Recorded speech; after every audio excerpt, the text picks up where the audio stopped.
Bismillahirrahmanirrahim. Assalamualaikum warahmatullahi wabarakatuh. Perkenalkan diri, saya Rega Muhammad Muslim, NPM 754232028 dari mahasiswa RPL D4 Logistik Bisnis. Di sini saya akan coba untuk mengulas kaitan dengan jurnal yang telah diberikan, yang telah ditugaskan kepada kami, kaitan dengan judul Green Procurement dari dosen logistik halal Bapak Dr. Insinyur Agus Purnomo. Baik, mungkin lanjut.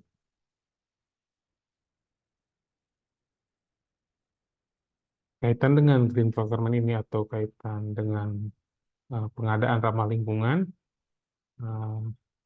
ini seiring berjalan dengan tujuan Perserikatan Bangsa-Bangsa yang secara bertahap ingin menjadikan netral iklim dan ramah lingkungan. UNFPA bertujuan untuk mencapai tujuan ini dengan pertama, memulai dialog dengan pemasok dan produsen, yang kemudian dilanjutkan dengan menetapkan syarat-syarat yang harus dipenuhi oleh mereka sebagai pemasok. UNFPA akan memasukkan komponen lingkungan ke dalam proses pengadaan dengan tujuan menjaga lingkungan yang terus berkelanjutan.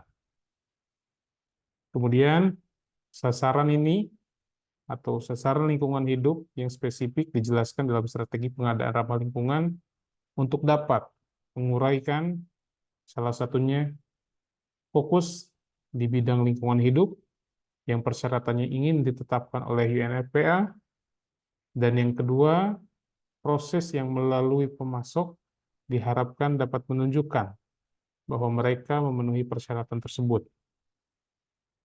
Kemudian, untuk melakukan perbaikan-perbaikan tersebut, pemasok dapat menerapkan pengaruh dalam 4 bagiannya di organisasi. Di tingkat lokasi, dalam hal pengoperasian lokasi dan produksi, dalam rantai pasokan mereka sendiri, di produk mereka, dan dalam kaitannya dengan penggunaan akhir. Kemudian, Sekretaris Jenderal Ban Ki-moon telah mendeklarasikan bahwa PBB sebagai sebuah organisasi harus menjadi lebih ramah lingkungan, lebih ramah iklim yang berkelanjutan. Kemudian, untuk mencapai tujuan tersebut dan memastikan bahwa organisasi bergerak menuju netral CO2, PBB telah memperkenalkan strategi netral iklim yang bertujuan untuk mengurangi gas rumah kaca atau emisi dari lokasi dan praktik kerja di seluruh dunia. Ia juga telah memutuskan hal itu dalam hal organisasi akan secara progresif bergerak menuju pembentukan sistem pengelolaan lingkungan. Ambisi PBB adalah menjadi yang terdepan dan berperan aktif dalam agenda global berkelanjutan ini.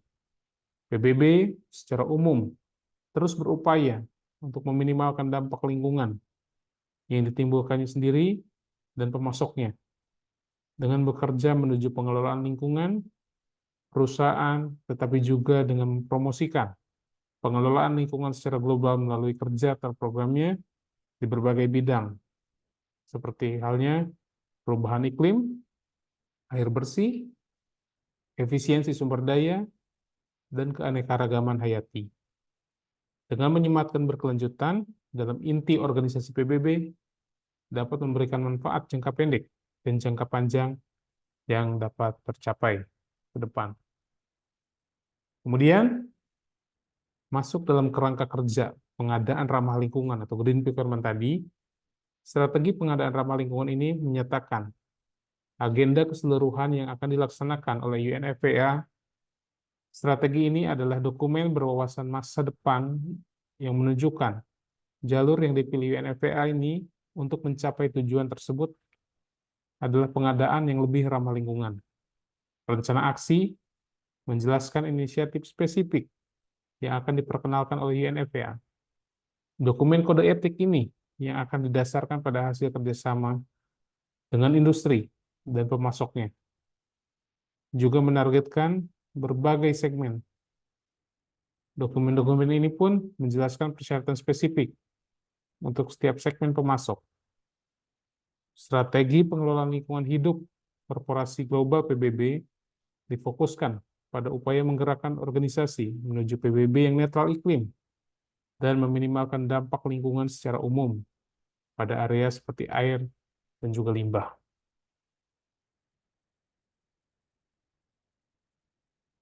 Kemudian, masuk pada kesimpulan, penerapan strategi pengadaan ramah lingkungan ini akan berdampak pada berbagai pemangku kepentingan, dan UNFPA akan mengupayakan kerjasama yang erat dengan mereka semua. Karena keseluruhan strategi UNFPA ini bergantung pada pengurangan dampak lingkungan melalui pemasoknya. Pihaknya akan menjaga dialog dan berkolaborasi berkelanjutan dengan cara atau dengan para pemangku kepentingan yang mencakup hal tersebut, fokus pada bidang masa depan dan persyaratan realistis dan ambisius. Baik, kemudian lanjut konklusinya. Di sini kita petakan dalam dua hal. Hal ini bisa berjalan dengan baik, tidak terlepas dari keterlibatan pemangku kepentingan dan kolaborasi pemasok. Apa itu keterlibatan pemangku kepentingan? Kita uraikan dalam 4 poin. Yang pertama, menginformasikan dan memperbaharui pemasok mengenai tujuan keseluruhan UNFPA untuk pengadaan ramah lingkungan. Kemudian yang kedua, menyelaraskan penerapan area fokus untuk jangka panjang, kemudian menyelaraskan strategi pengadaan ramah lingkungan, menyelaraskan penerapan area fokus untuk jangka pendek. Itu 4 hal tadi yang dirasa sangat erat kaitannya dalam hal keterlibatan pemangku kepentingan yang ada.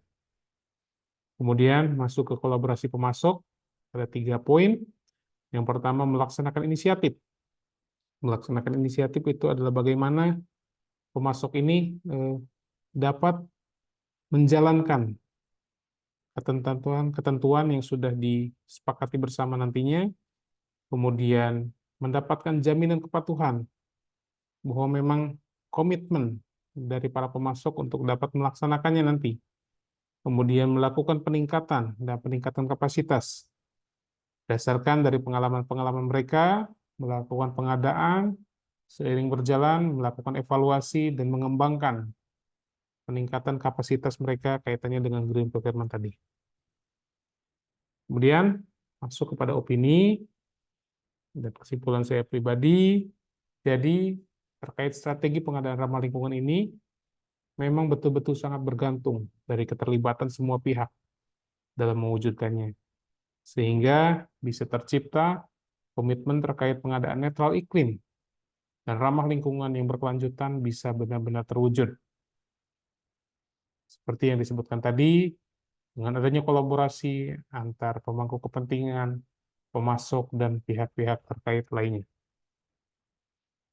Baik, mungkin itu yang dapat kami sampaikan kaitan dengan pengulasan jurnal, kaitan dengan pengadaan ramah lingkungan atau green procurement tadi.